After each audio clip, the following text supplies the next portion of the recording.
Hello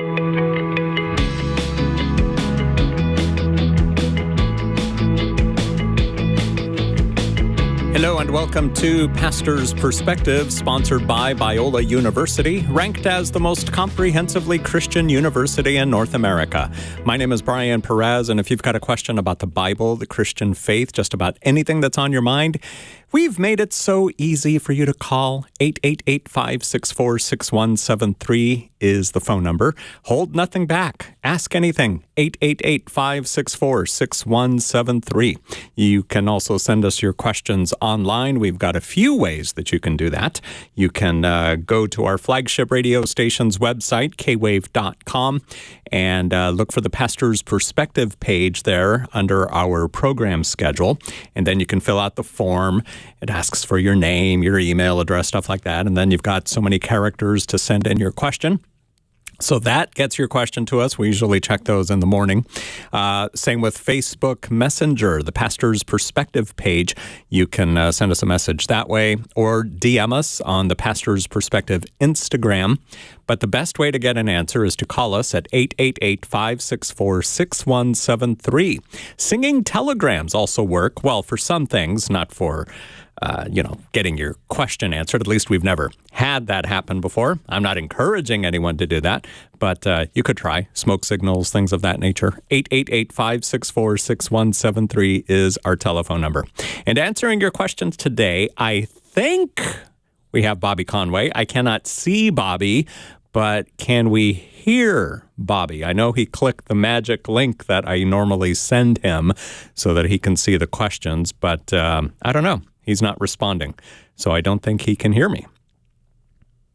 Okay, no Bobby. All right. Finished. Please hang. Oh, was that Bobby? Who was that? Was that Heather? Who was that? Hey, come back. No, I'm joking. 888-564-6173 is the number to call, so we'll try to figure out what is going on with the Bobby Cam, and then we'll get to your questions. But joining me here in the studio today is the dean of the...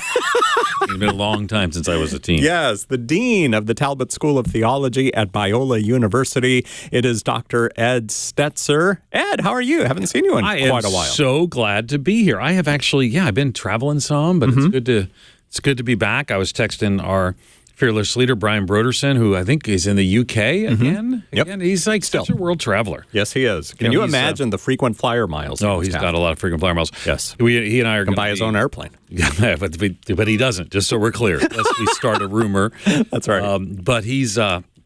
We're actually going to be back in England together in December. I teach a class at Oxford University. It's a partnership class with Talbot students I bring over from the U.S. and Wycliffe Hall, which is an Anglican college as part of Oxford University. And Brian's going to be teaching there with me. Nice. So we're very excited to have him be a part of that. He's got this vast experience, crazy experience, having served as a pastor both in the UK and in the US. Yes. So yes. And of course he's still doing their Creation Fest over there and all kinds of exciting things. So so it'll be good. How cool must it be to be in the UK in December during the Christmas season? I mean, I'm picturing Charles Dickens stuff and everything all over the place. It is cool. So we actually, I have I usually take a 15 or 20 students from Talbot, and for them, the students at Oxford live there, so it's kind of like to them like the snow is a pain if they get snow, whatever. That's true. But to the students here, I teach a class on evangelism and discipleship. If you're an Anglican ordinand, so if you're going to be a priest in the Church of England, which is a lot more evangelical than like the Episcopal Church of the United States, think in terms of like the Anglican Church in North America or some of those evangelical groups. So you have to take a class in evangelism to graduate. Church of England requires it. And so I teach that required class, but I bring over these American students with me. They're not all Americans, but I bring over these others along, and so they love coming at Christmas time because we go to C.S. Lewis's house called the Kilns, which you can do tours of, and you can then also we go do a tour of Oxford, and then we do Friday night when we leave, we go see one of the musicals that these Oxford choirs put on for Christmas. And it's like amazing. Wow. Yeah. So we saw Handel's Messiah. 1 year. Sometimes you just do a Christmas sing-along, but you walk into these you walk through these doors, the people are walking through 1,000 years, and you sing, and it's pretty powerful stuff. I saw you pulling up on the monitor some of the Church of England news. Oh, yes. I saw this yesterday. Some disappointing news, particularly for evangelicals in the Church of England. Archbishop Justin Welby, who came out of Holy Trinity Brompton, came to Christ in an HTB church. So think of Alpha, things of that sort. Now again, I want to. It would be interesting to see if he clarifies what he says here. But the Church of England has historically been, unlike the Episcopal Church of the United States, has not moved on some major theological doctrines, but it is increasingly so. And the evangelicals, not just the evangelicals, but the Anglo-Catholics and and others, are all wanting the Church of England to maintain a biblical stance on sexuality. And the Archbishop of Canterbury has been saying some things that are particularly unhelpful in the last few days. So I was looking for a clarification or something, but yeah, if you read the articles, the story from 5 days ago. If you read the articles, some of them said, "Will there be a clarification on it?" But because he, when he became the Archbishop of Canterbury, there was a lot of enthusiasm from evangelicals. He came from the charismatic evangelical wing, but that enthusiasm has mostly waned as he's been unclear. The Global South, which would be, think of like Anglicans in Nigeria. There are far more Anglicans going to church in Nigeria than there are in England, which is rather ironic since it's Anglican. And they have increasingly distanced themselves from the Archbishop of Canterbury. Last week? No, I'm not talking to Archbishop of Canterbury.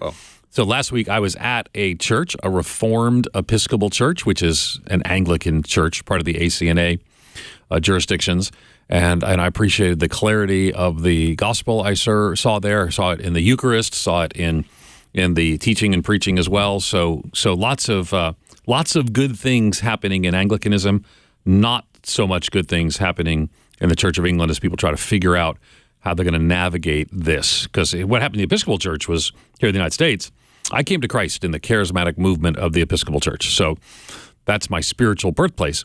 But the Episcopal Church has moved so far on so many theological issues. And my prayers, the Church of England will not. And you might be surprised how many evangelicals there are. So the biggest churches in Anglicanism in the UK are all evangelical. They're charismatic or Reformed.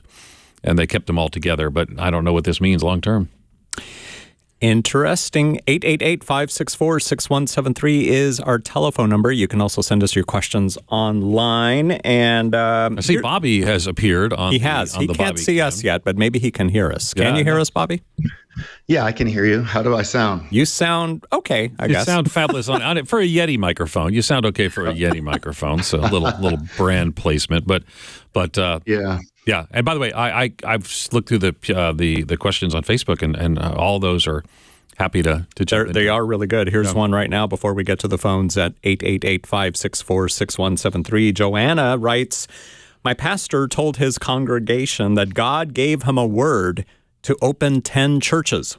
Since then, he has been pushing the church on their tithes every Sunday during service, taking up to 20 minutes. He recently made it a requirement for all volunteers to tithe, and if they don't, they cannot serve." Ed Stetzer, is this biblical? Biblical. I think I would say I would answer it maybe differently if I was asked. First of all, I would say there is not a biblical requirement to to give to a certain thing. So what I would say is, people debate the tithe. I prefer the idea of New Testament generous giving. What I would say is, I don't think requiring volunteers to tithe is a biblical or a non-biblical issue. I think that's I know churches that do that, and I know churches that would say, man, if you're going to be, and they actually don't call it like membership. They might say, if you're going to be a partner at this church, we expect you to volunteer and we expect you to give. So having expectations for volunteers that include giving. Now, I don't think the tithe is the same, should be considered, I think Bobby and I have talked about this before, I don't think of the tithe as to be considered the same thing as the Old Testament tithe or tithes. I think that's a good, I think tithing is a good thing. It's a good God-honoring thing. I like to give above and beyond the tithe, just to be transparent. But what I would say is, it sounds like he or she is concerned that first the pastor had a word, and I don't know, depends how you define a word. If the pastor, first of all, I love church planting, so the idea of starting 10 churches sounds great to me. So far, that sounds great to me. 20 minutes of service, I don't know that there's a biblical time on those things. I've never seen someone spend 20 minutes on an offering. I think that's generally a bad idea. Is it an unbiblical idea? I don't know. So I think by framing it, is this unbiblical or is this biblical? These sound like a series of decisions that I would not make, but I would say that if this is the life vision of the church, and he's casting that vision and having membership, having volunteer requirements that include giving, none of those are shocking. What's just unusual is the fierceness of this, which I wouldn't do or find particularly helpful. Bobby's pastoring right now. I am a teaching pastor at Mariners Church, so I don't get up and do the financial appeal. They have gotten longer. I was at one time this tent revival where it went on for probably 20 minutes, and it was actually just a true story. I was in Orlando, and there was a tent revival, and this sweaty Pentecostal preacher, just everything stereotypical. Not just a Pentecostal preacher. It was sweaty Pentecostal. It was everything you'd expect. And I was there, I was having a wonderful time. So the offering goes on, and then he says, I want to ask, this is a true story, I want to ask the ushers, I want each usher to lay down at the exit of the tent, so that if people want to leave without giving, they have to step over somebody on the way out. Oh, my. And I wouldn't say that was biblical or unbiblical. I think that was crazy. And I think, but here's what I would say. The verse that I would come back to is not under compulsion. So maybe I would say that if she's feeling, again, I've seen sometimes people articulate what pastors are doing in ways that sound much more negative than they are. Is it really 20 minutes? Is it really a requirement, or is it something we kind of expect, et cetera, et cetera? But you're not supposed to give under compulsion. You're supposed to give as a cheerful giver. And if she's lost her ability to give as a cheerful giver, I would try to figure out if that's the place for me. Bobby, give us some wisdom, because I have rambled on incessantly. Well, I think what you said is good, and I don't have anything to add to it except to say I've got a 6-second video delay. I don't know if my audio is delayed by 6 seconds. No, you're right on time. We hear you audio-wise. And as far as the video delay, some people say I have a great face for radio, so that's not the worst thing to have a video delay from Ed Stetzer. Actually, Bobby, the audio delay is better than usual, so I like that aspect. It is true. Oh, good. Yeah. But let me ask you this, Bobby. And the Calvary Chapel thing has always been where God guides, he provides. So I mean, our listener, Joanna, didn't say that she goes to a Calvary Chapel, but it's inconceivable that she wouldn't. Right. But I guess what I'm asking is this an example of God not guiding in this case, or is it a different way of God providing because, this pastor feels that he's got a word to open 10 churches, so God's going to provide by doing these 20-minute sessions for tithing? Yeah, I mean, you're talking to a guy. I mean, I would be vexed by that, honestly. Vexed. We don't even have an offering plate that goes by, and we are in a situation where we're debt-free as a church plant. We've got 4 months of reserve saved, and we don't have to twist people's arms every single week to give. We let them know that there's a basket in the back if they would like to leave their offering with the Lord. And I just feel like it's something that, for me personally, some pastors get real excited about just talking about it. I have to really meet the Lord in that. And the reason I feel uncomfortable, it's more not because I don't think that it's what the Bible teaches, as what Ed said. It's because I don't want to be perceived as a guy that just wants them there for their money, because I know all the stereotypes.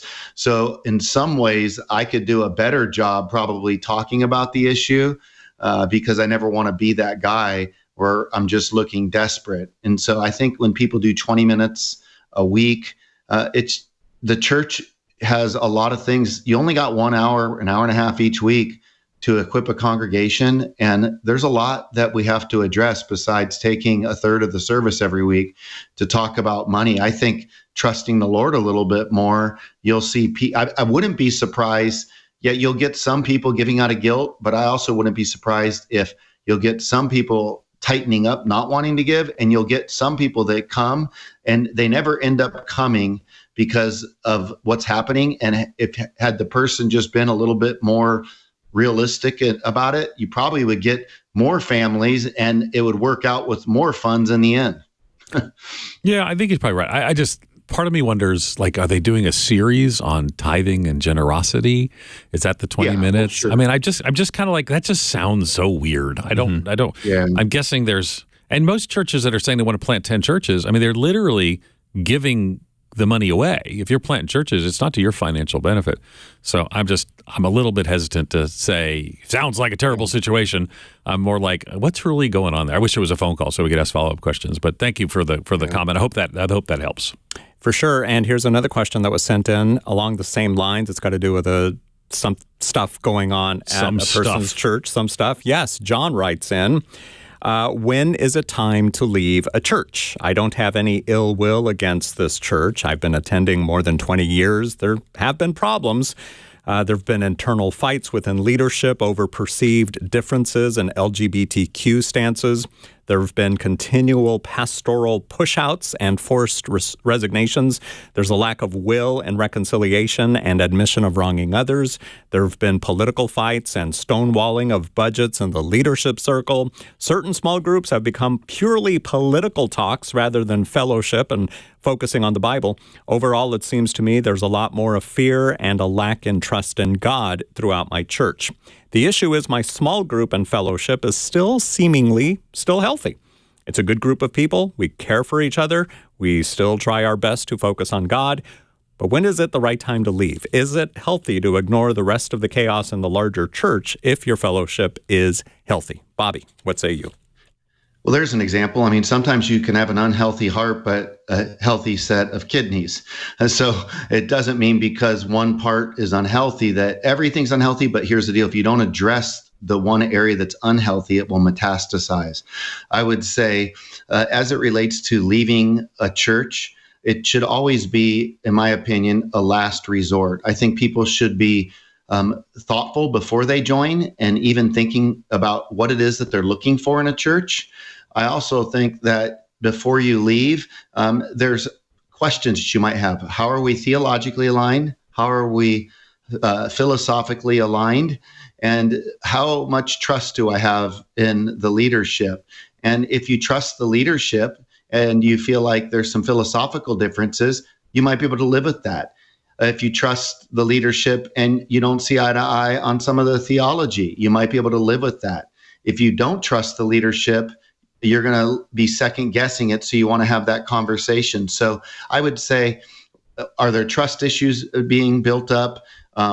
Is there theology issues? Is there philosophical issues? I think we can compromise to agree on some of those. Insofar as we don't slip into heresy, it's hard to compromise on integrity stuff because we want to be able to trust our leaders. So if you trust your leader, and then if it's a philosophical thing, what happens sometimes is you change philosophically and theologically, and then people want the pastor to change because they read some book, and that's unrealistic expectation on the pastor. Mm-hmm. I would say if the pastor's changed, then give them an opportunity to talk with you one-on-one and see if you can get some alignment. But I'd love to hear Ed's perspective on this.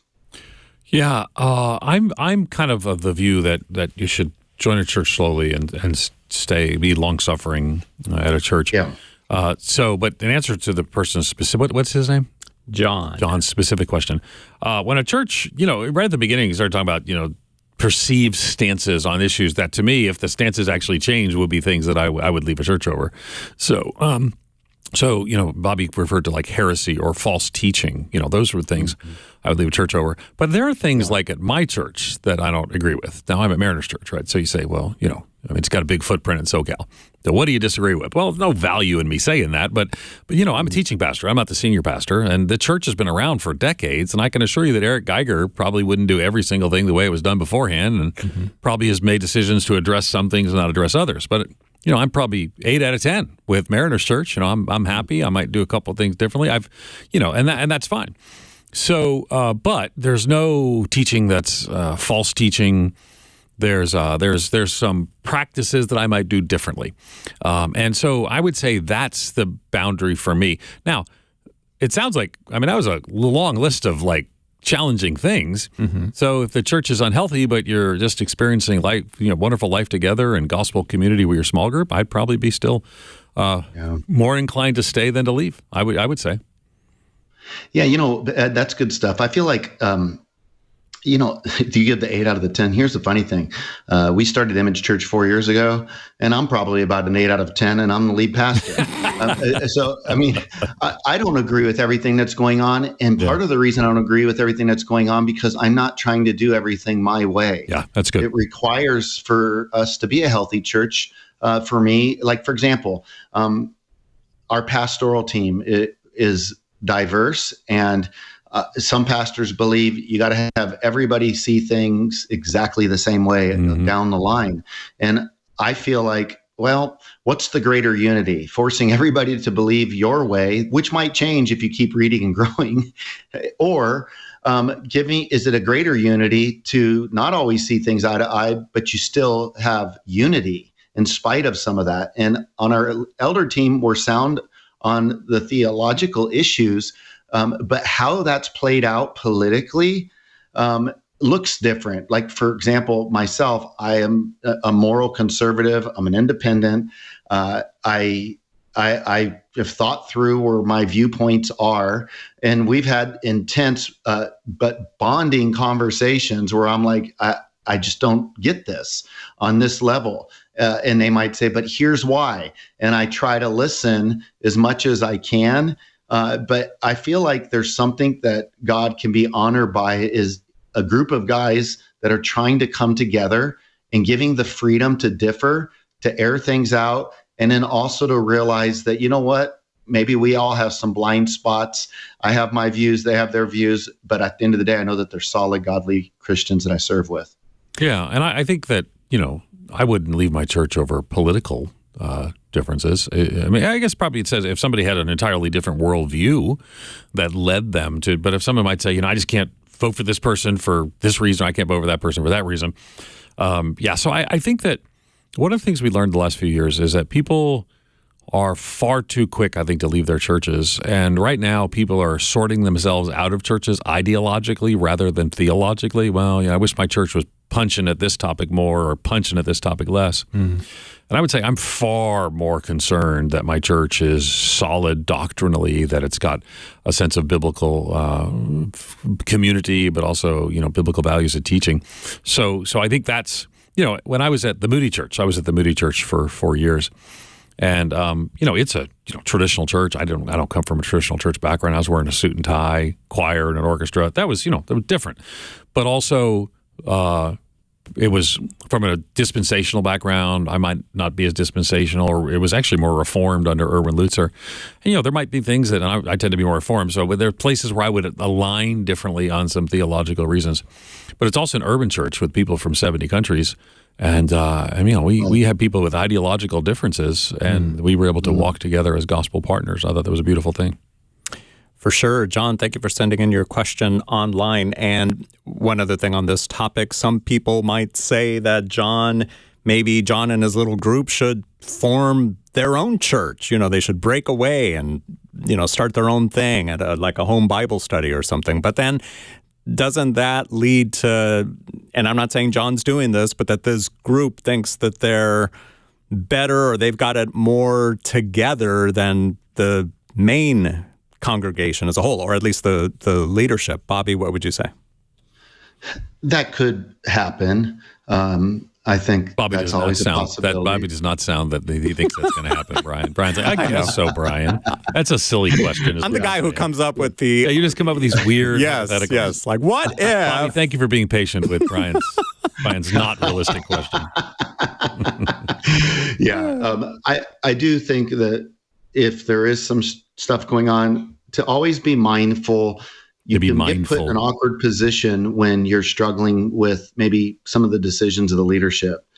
And then the small groups can get together and it becomes a vent session. And I would say, try and be part of the proactive solution like you're doing. You're reaching out, you're trying to gather some wisdom, and I'd just say sometimes pastors don't like hearing that there's conversations going on about the struggles that the flock is having. Sometimes I think it's our own insecurities that get that way. I mean, people, sometimes they just need to talk and they are struggling, and maybe they're just intimidated to talk to the pastoral team. And sometimes people are being, ill in the way that they're going about it. I think discernment through this whole process and just open conversation, go to the pastor and say, hey, there's a group of us that really want to be unified with the church. Here's some things that we feel like might have shifted. Can we get some clarity so that we can really rally along with you? And then if you're ever in a situation, like, for example, let's say somebody in the church came to me and said, Bobby, you know what? I read a book on progressive Christianity, and I really think this is the way we need to go. And I'm struggling that we're just not there. And I just want to know if you're going to go there. I would say in that moment, look, if that's where you are, then you're probably going to need to find another church because it's just going to be a frustrating experience for you here. So ask the pastor to be honest with you, because sometimes pastors, especially if the church is smaller, will try to hold on to you, but deep down they know that they're at a different place than you. And so just ask them to be real there too. Good. Yep, 888-564-6173 is the number to call till 4 p.m. Pacific time. And Ed wants to go to which one? Let's go to line one. Line one, I like the okay. name Phil. Phil in Mission Viejo. Welcome to Pastor's Phil before. Have we, Phil? So Mission Viejo. What's your question, Phil? My question is Isaiah chapter 6, verse 8, the words, here am I. Now, is there a biblical, meaning between here am I versus here I am? It's a good question, Phil. Let me follow up because I want to ask, because I actually write on this passage in scholarly places. So are you thinking that there's a greater emphasis in one than the other, or maybe give me your thinking and then I'll kind of share what I think. Well, here am I. It seems like it's more of a humble declaration of being fully, totally present to God versus here I am, meaning, you found me, or it could be a prideful tone indicating, use me, I'm the greatest. So that's what I'm thinking. No, that makes sense. It's probably, Hebrew word is used in a lot of different contexts. It's actually, Abraham says this at one point, God says to Abraham, here am I. God calls out to Moses. Moses replies, here I am, or here am I. So it's used pretty much interchangeably to something that will be less exalted, like Moses talking to God. Where are you? Here I am. Here am I. So typically in this case, it is, Phil, it's more come down to translator choice in more modern language. So where here am I, it actually sounds, like you said, it could be more humble. And in some ways, to me, it sounds more majestic. I come in a room and say, here am I, and Brian, and it sounds more majestic. Whereas here I am doesn't. But as grammar has changed, as language has changed, most of the modern translation, the King James Version, and not just King James Version, but the ESV and others, here am I. But typically, there's not been a lot of theological debate or translation debate. Does that mean something more regal or more humble? It's because it's such a common phrase. So I would say no, though I prefer. So when I preached this 2 Sundays ago at where was I at Vineyard Church in Living Hope Vineyard Church. It was a Chinese language and English language church.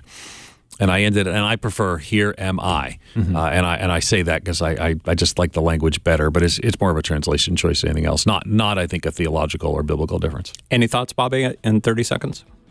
No, maybe just it can also be depending upon the manuscript evidence. Sometimes that word order can depend if you're in the Textus Receptus or the critical text, and maybe that's what's going on there as well.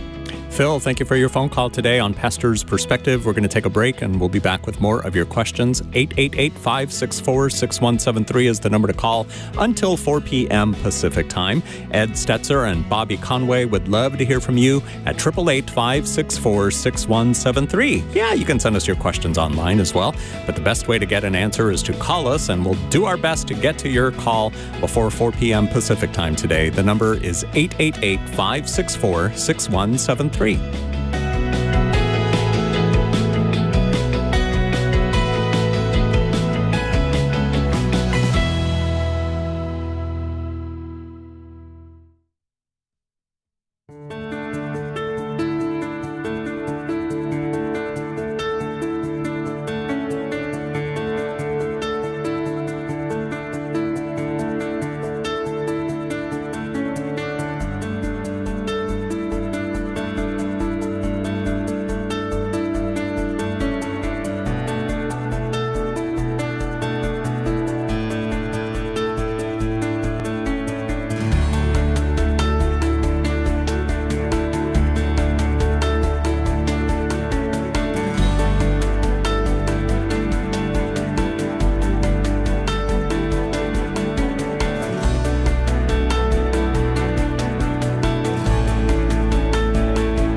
This is Pastor's Perspective, sponsored by Biola University, ranked as the most comprehensively Christian university in North America. I'm Brian Perez, here at until 4 p.m. Pacific time on this Wednesday, the 30th of October. Grab an open line, give us a call, 888-564-6173. We've got Dr. Bobby Conway, the pastor of Image Church in Charlotte, North Carolina, joining us online. And here in the studio with me is Dr. Ed Stetzer, the Dean of the Talbot School of Theology at Biola University. You can find out more about them at biola.edu. I knew. Do you do that when I'm not here? Do you say edu when I'm not here, or is it just to pester me? I do it more to pester you. There. And I thought of something the other day. Tell me. Biola is Ed's university. That's what the EDU stands for. Wow, you need to get out more. You need to make some friends. Everybody keeps telling me that. Oh my gosh, that's so funny. No, Biola, I can assure you, Ed leads one of 7 schools at Biola University. I use Talbot, but we have a film school. Mm-hmm. And they don't want my face anywhere near film. That's why I'm on the radio with you, because I don't go that. But the film school, by the way, is Variety Magazine top 20 film school in the country. Right here. Right here in Los Angeles. Very nice. It's kind of fun. Los Angeles County. Do we say, like, if Biola's in Los Angeles County, and I say it's in Los Angeles, do people in Los Angeles kind of roll their eyes and say it's not really Los Angeles? That's a good question. If you're in Los Angeles, give us a call. Yeah, I don't know. I guess it's like the Los Angeles Dodgers. Everybody just sees them as, and it's in Los Angeles County. Yes. So it's literally in Los Angeles County, but it's kind of close to Orange County. So people, very close to it. Yeah, right close to the border. Yep. So, and we're in Orange County here, right? Mm-hmm. Okay. See, I know these things. All right. 888-564-6173. And we're going to begin with Roy in Los Angeles. Welcome to Pastor's Perspective, Roy. Hi, thank you. Love the show. Sorry, Roy, before you get to your question, is Biola University in Los Angeles or not? I say close enough. Close enough? Okay, I'm going to take that. I'm going to take that as a win. That'll work. All right, good. All right, go ahead with your question, sir. Okay, so this is kind of a response to Bobby Conway's comments yesterday about the upcoming election, kind of with a focus on abortion. Now, former President Trump has clearly said that if he is reelected, he would not sign a national abortion ban if Congress were to send him such a bill to sign. So it sounds to me like there isn't that much upside from an anti-abortion perspective in another Trump presidency. But on the other hand, another Trump presidency could be very chaotic. He seems to be bent on revenge. He had a lot of people around him in the first term that were kind of keeping him from going down some of his wilder paths. He's pretty much gotten rid of those and replaced them with enablers. So in my opinion, Trump 2 presidency could be much worse than Trump 1, especially with an accommodating Supreme Court. And then from a Christian perspective, to me, he seems to be a very poor leader. He's given a whole campaign speech for Kamala Harris. We're going to have to give equal time to the other side, I guess. I don't know. I think that's the fairness doctrine. Yeah. So, okay, but good, Roy, but put it back on for a second. So basically, come to kind of your question, and then we'll throw it at Bobby, because it's fun to watch him answer these things. But what's your question? Okay. I'd like to hear your opinion, too. But yeah, I would like to heir about the first. My question is, why are so few evangelical leaders willing to push back at against the many counter-biblical stances and behaviors that former President Trump demonstrates almost daily? Come on, Bobby. I want you to answer for this, because let's not. I mean, the stuff he said was actually pretty. You might be a very significant Trump supporter, but I don't think much of what he said. I would add too that Trump has actually said he's actually spoken in opposition to some of the bills that would first saying it'd be up to the states, and then he spoke in opposition to some of the state bills that would have restricted abortion access as well. So certainly the pro-life plank has been removed from the Republican Party. So Bobby, I don't know. Do you talk about politics on this program? Every now and then we do. All right, it's all Bobby. Something that I heard recently, though, I heard a pastor say, and I don't know if you guys would agree with this, but yes, babies, unborn children will die under the Trump administration, but way more will die possibly under the Harris administration. So, I don't know. Though, actually, statistically, again, keeping in mind that I've written a pretty strong article on how radical the Harris-Walz ticket is in regard to abortion. Statistically, abortions have gone down in some of the recent administration and gone up. So actually, there's not a correlation yet to the laws being changed. It's safer to be an unborn baby in Texas, but it's not safe to be an unborn baby in America after the repeal of Roe v. Wade. So complicated. Now, Bobby, I'm gonna give my opinion first, but I want to see how Bobby addresses this live on the air, coast to coast. Bobby?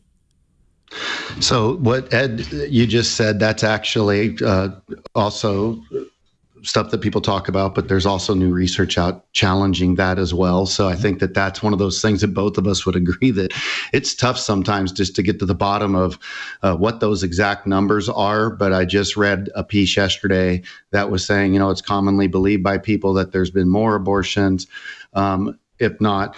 And I would say that, it's tough, and I can remove myself and say, look, I'm not a Trump supporter. That's not, there's a lot of problems, and I would agree. I think that I would say we could turn it around, though, and say, why aren't more Christians calling out the LGBTQ ideology, the censorship that takes place on the left, the critical race theory that gets put in public schools?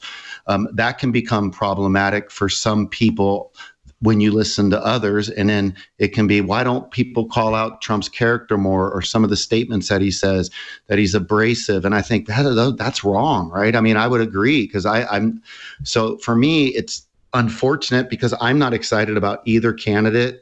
I just looking at it more from a standpoint of platform and values there. And I do think I've talked to enough Christians that I don't want to demonize people that look at this different than I do. And I think that's something that's happening in our culture, because there's so much emotion. I think that we can maybe feel a little bit raw around some of this.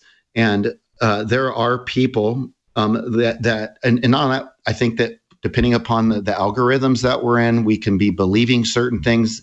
We might lose our objectivity. It's tough to know what to trust. It's really hard to get at this. And so that's why, getting back to the Bible, the Bible cares about the immigrants? Yes.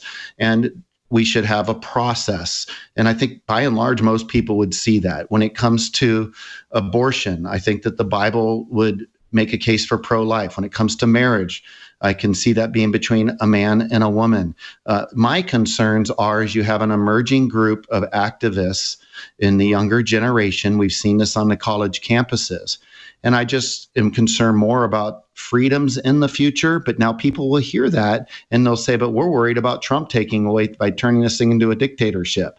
So people have emotions on both sides. And I think it's kind of like, it's just a really, really hard time to get unified. And all I would say is you do the best you can to weigh things out, to be biblical, and to remember that the highest form of ethic that we got to demonstrate right now is love, and not demonizing each other, and trusting in the sovereignty of God at the end of the day, that he's the one seated on his throne. And our hope's not going, we can be active in our political voice, but that's not where our hope should lie.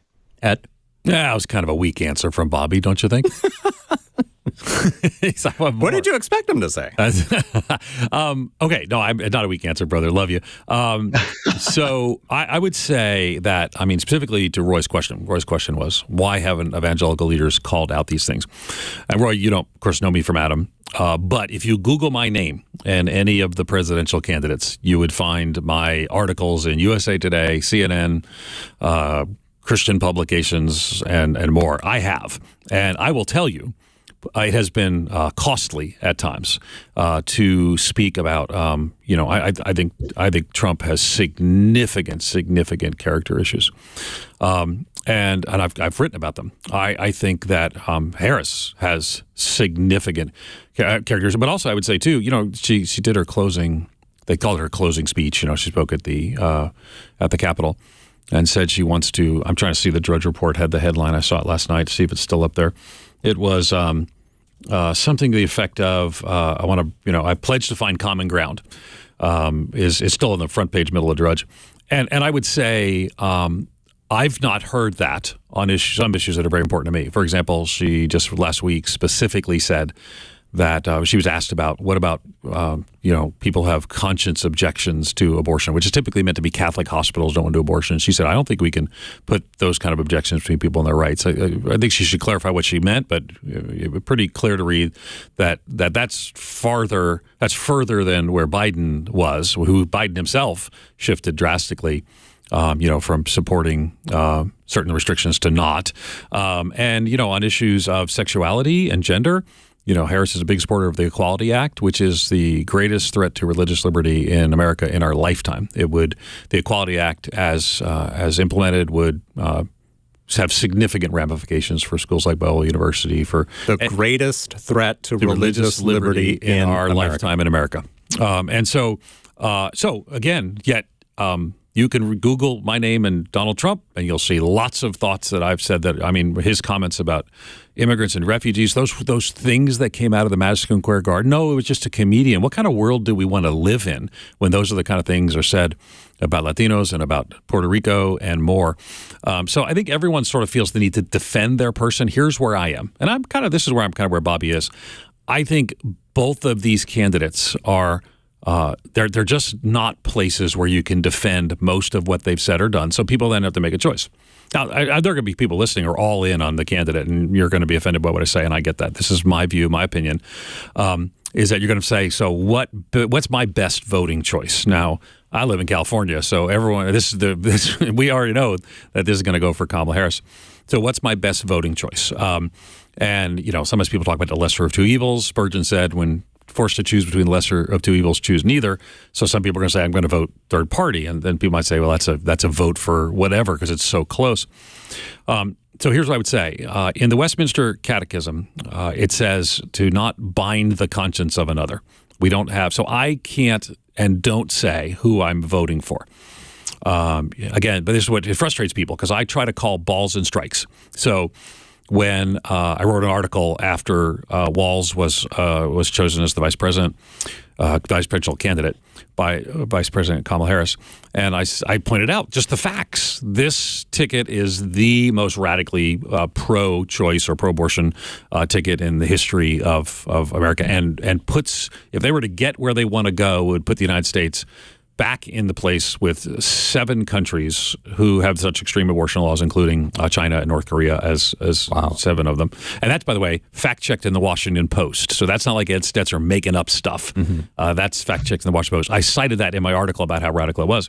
And simultaneously, I think that there are serious, I would have serious concerns, as the caller indicated, about what it would mean for President Trump. But here's the thing.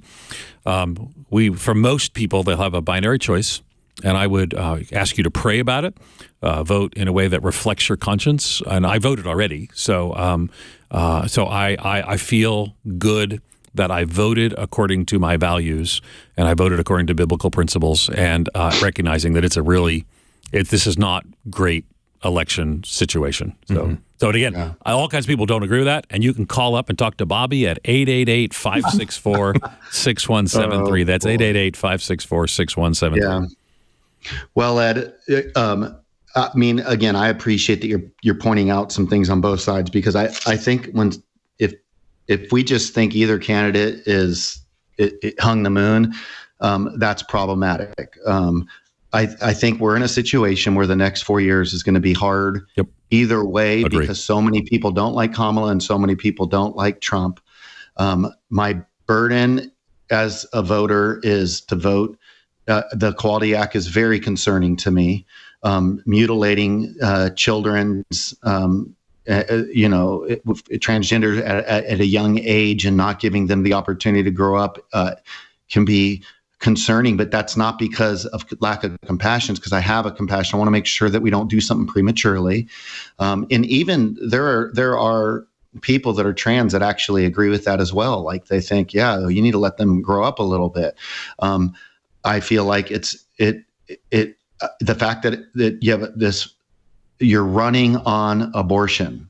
That's a hard statement for me when I think about that. Like that is a big thing. I listened to her last night, and that kept getting repeated, and that should bother us all. And the outrage should be from Christians that are for Kamala to say this is ridiculous. You don't run a campaign on what's wrong with the other person.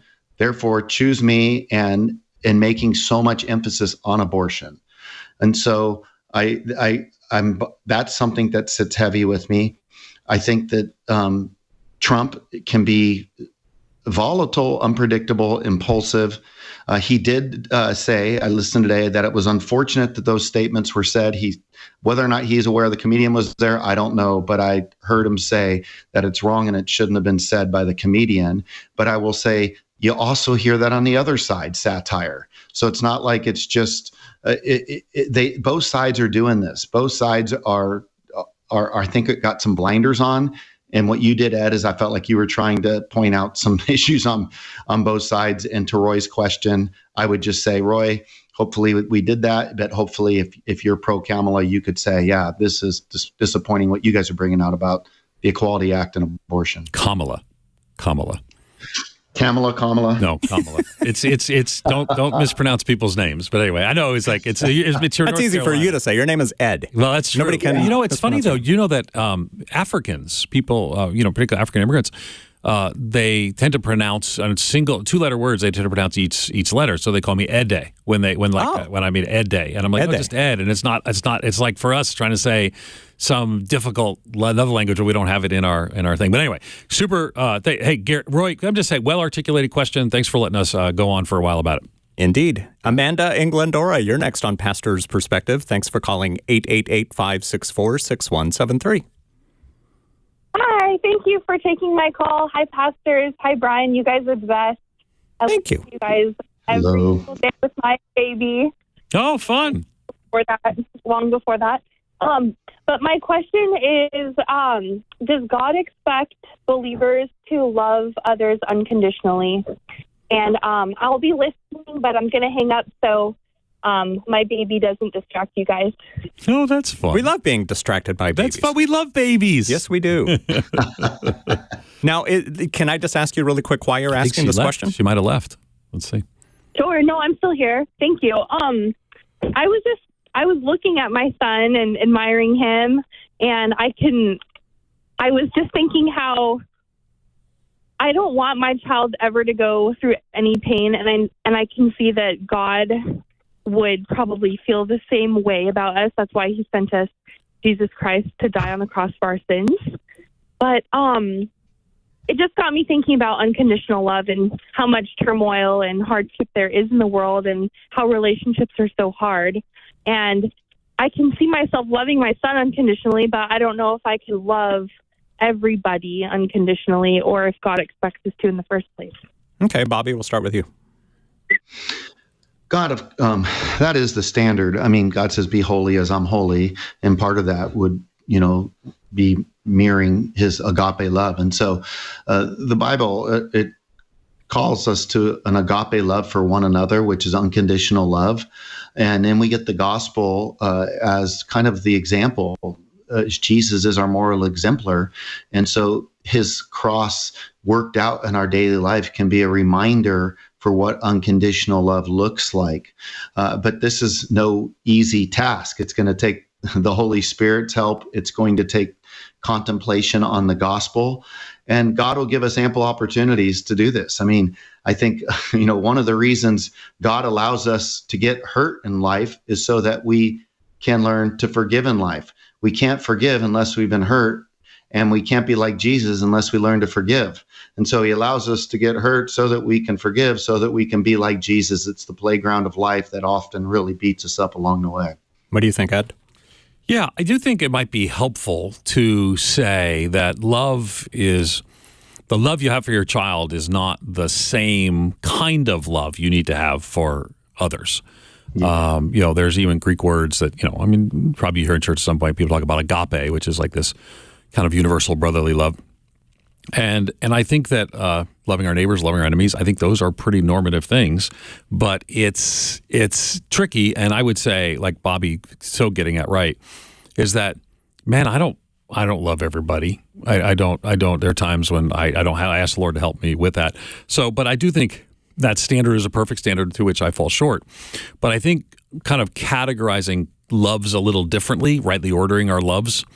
I do love my family differently, and yet I can still love my I can love my enemies and pray for those who persecute me, but it's probably not with the same affection that I have. I mean, certainly not with the same affection. So in America, we only have one word for love. So in English, we only have one word for love. So it kind of gets, but maybe we add words ahead of brotherly love or compassionate love. So I have compassionate love for people who might be going to war. You know, I tweeted after, I was trying to remember, there was some terrorist incident, and I just say, let's love our enemies and pray for those who persecute us.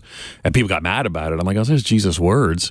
But part of it, I want them to have justice. I love the people that were victims because I want them to have justice and more. So I think ordering what kinds of loves we're talking about makes a difference. Amanda, thanks for your phone call on Pastor's Perspective. Now here's Joe, who's watching us on YouTube in Riverside, California. Go ahead, Joe. Yes. Hi. Hi. Quick question.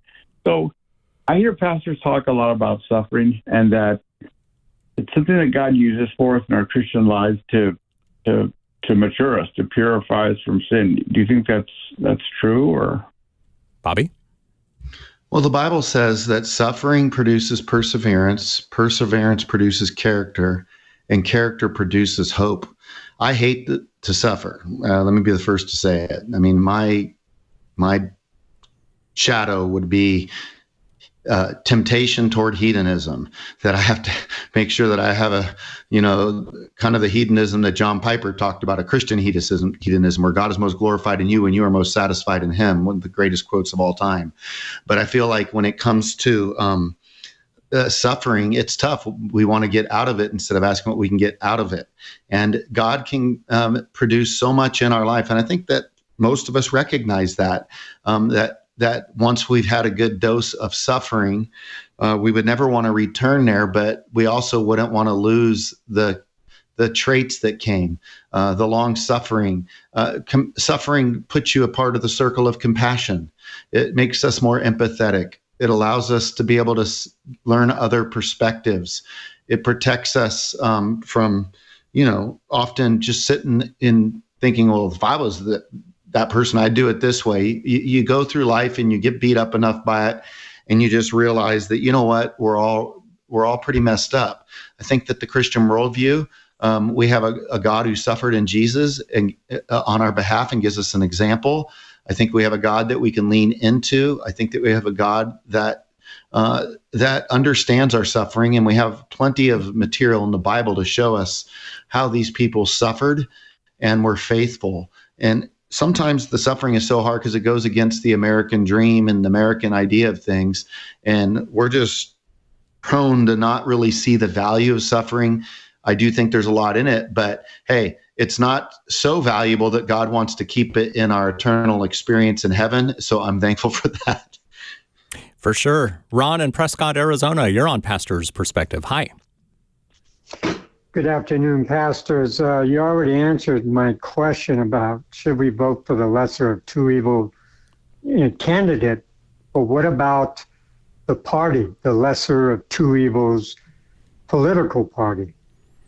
I think that's what kind of Bobby was more leaning towards in his answer. Is that fair, Bobby? That Yes. Yeah.